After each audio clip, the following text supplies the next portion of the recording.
True or false? Does staying hydrated make us better looking? I'm not talking about hydration from the outside. Of course, we need moisturizer to look our youthful best. I'm talking about staying hydrated internally. Does that impact our appearance? Stay tuned, and we're going to discuss that.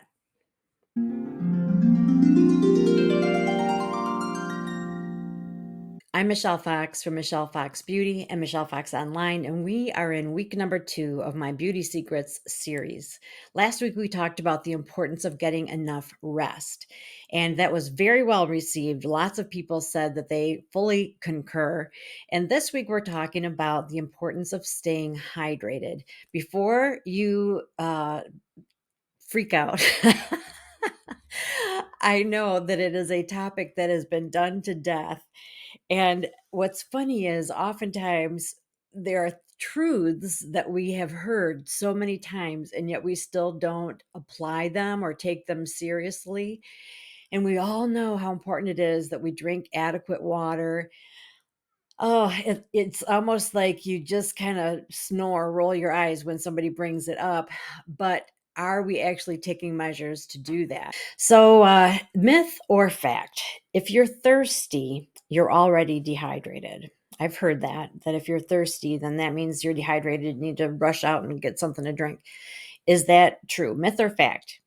That is actually a myth. For sure, if you feel thirsty, you need to drink something, but there are other things that can trigger our thirst, like having something really spicy or salty. You may immediately feel the need to drink something, but that doesn't mean that you are dehydrated per se. So that is actually a myth. You ready for the next one? Dark yellow urine may be a signal that you are dehydrated. Is that a myth or is that true? I've heard that one. That is actually a fact.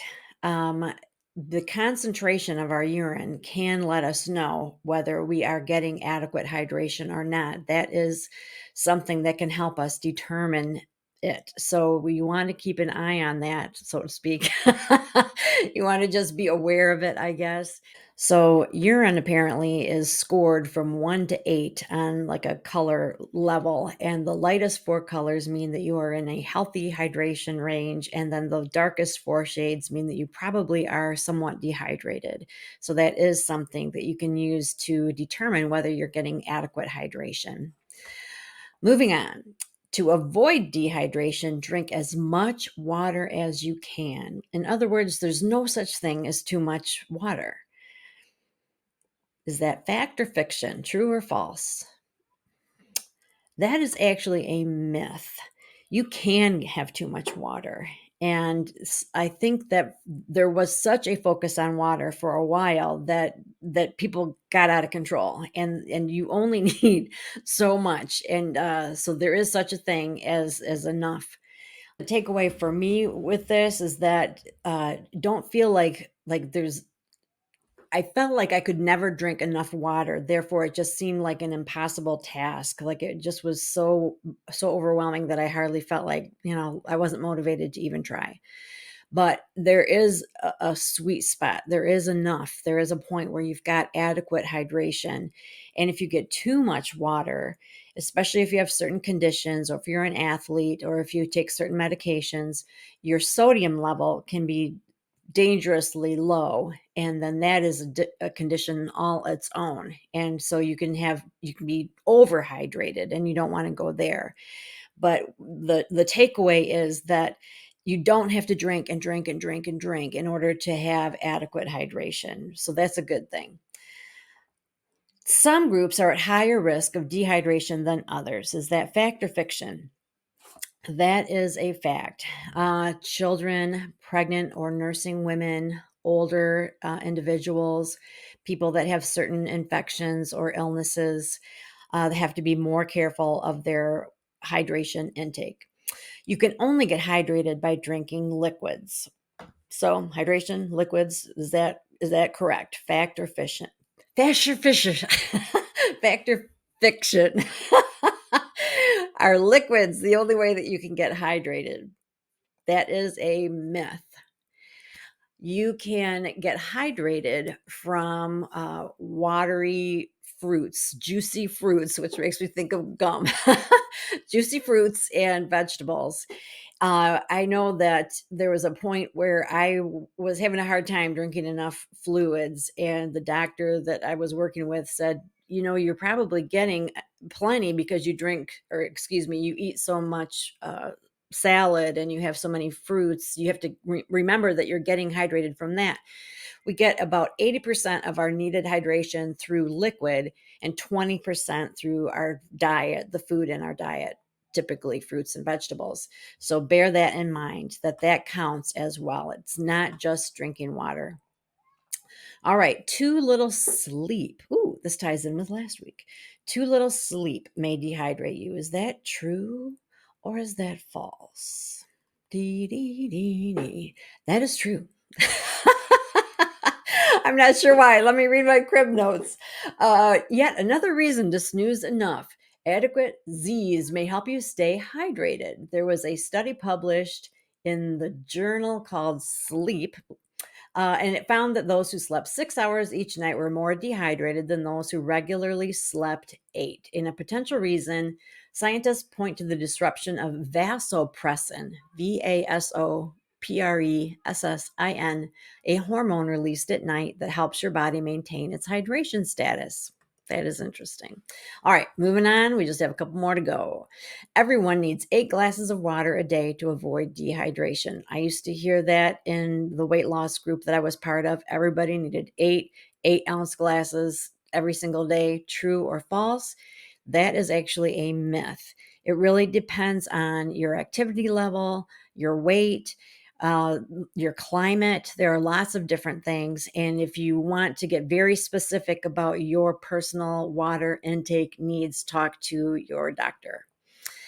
Having a respiratory illness makes hydration especially important. Is that true or is that a myth? When you're coughing and somebody says you need to drink something, to loosen that up. Is that actually true? Do we need more hydration when we have something going wrong with our respiratory system? That is actually a fact.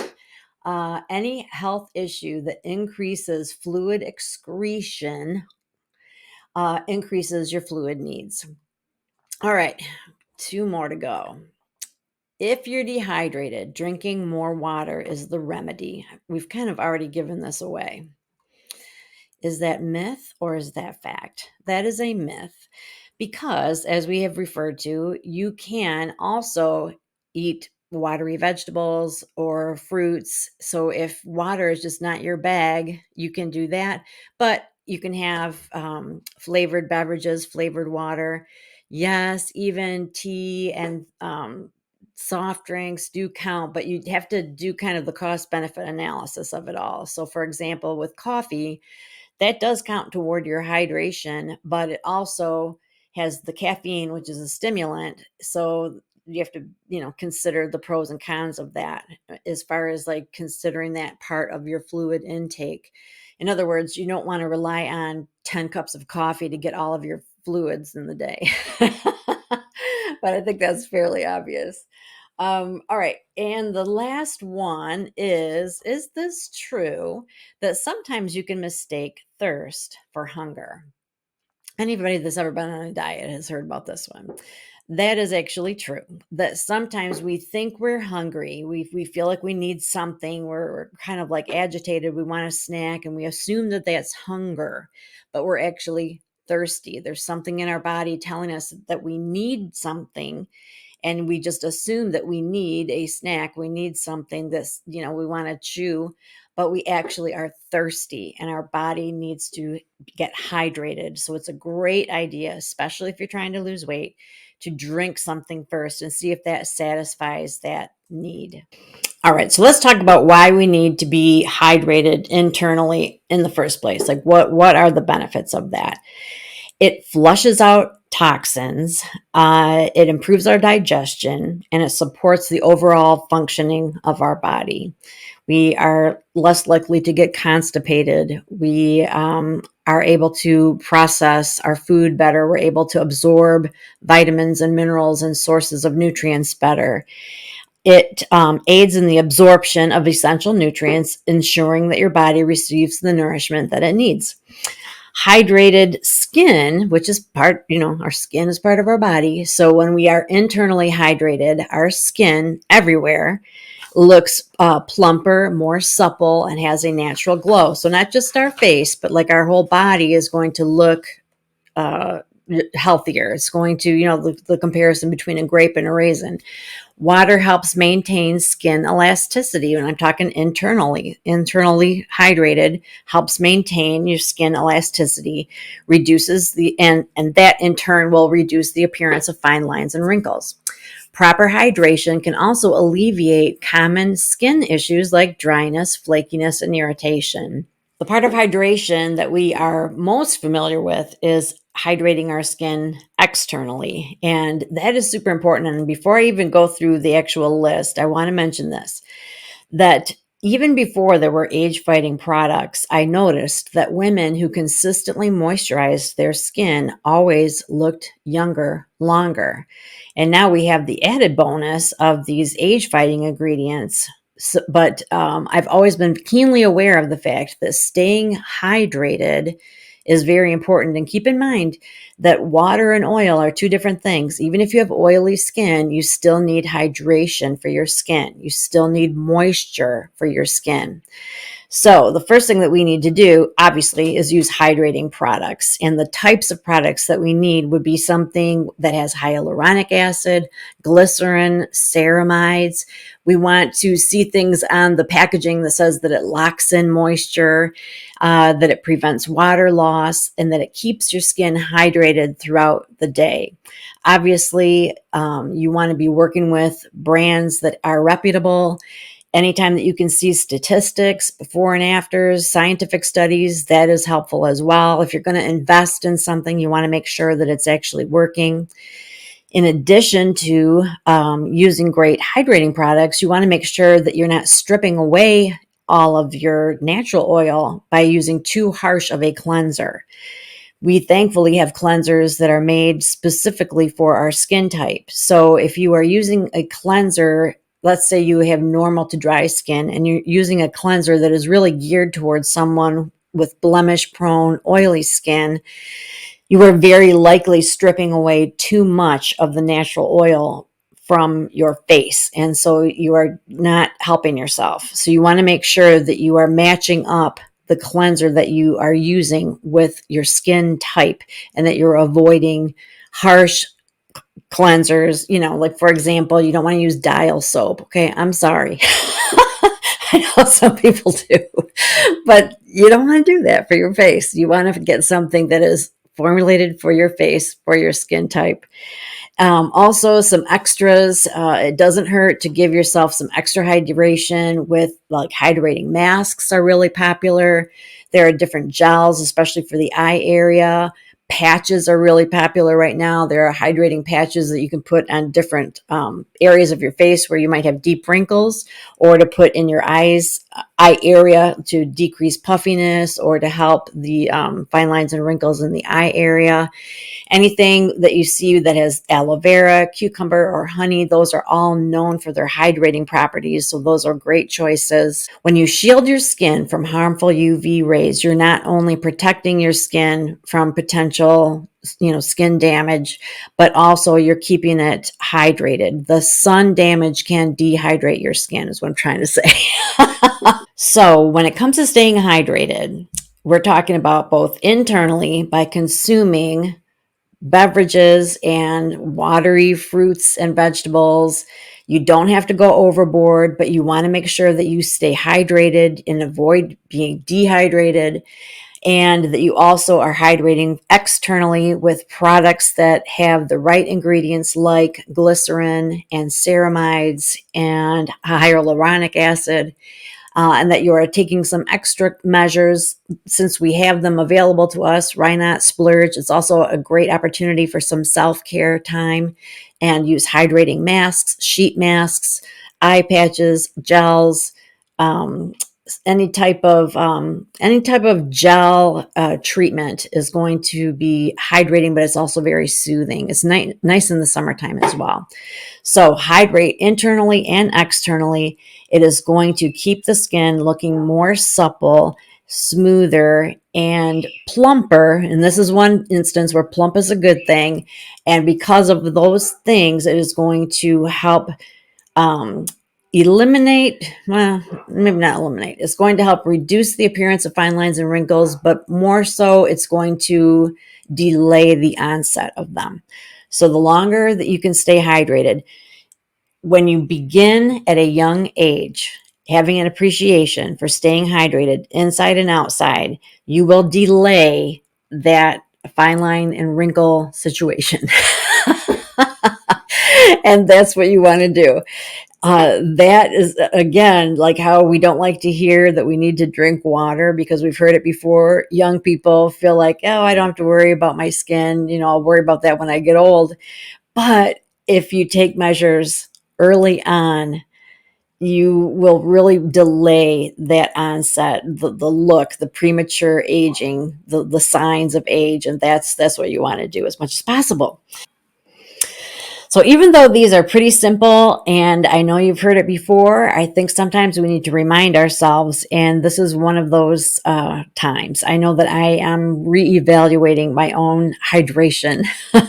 I'm coming up with some strategies to remind myself to drink water more often, water for me specifically, and but also to remind myself that anything that I do at this point is better than what I was doing before. So it's not like we have to go from apathy to perfection. Any step that we make in the right direction is improvement, and we need to be grateful and be appreciative and be positive toward ourselves for that.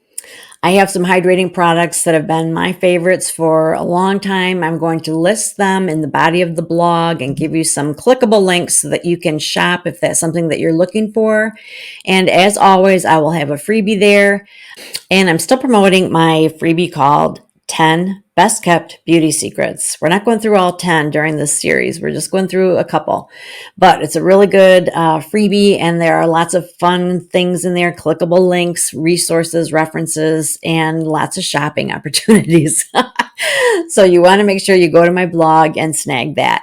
And while you're there, make sure that you not only read the blog, but scroll to the end and see all the other resources that I have there. There's lots of fun things for you to click on and try and read and use.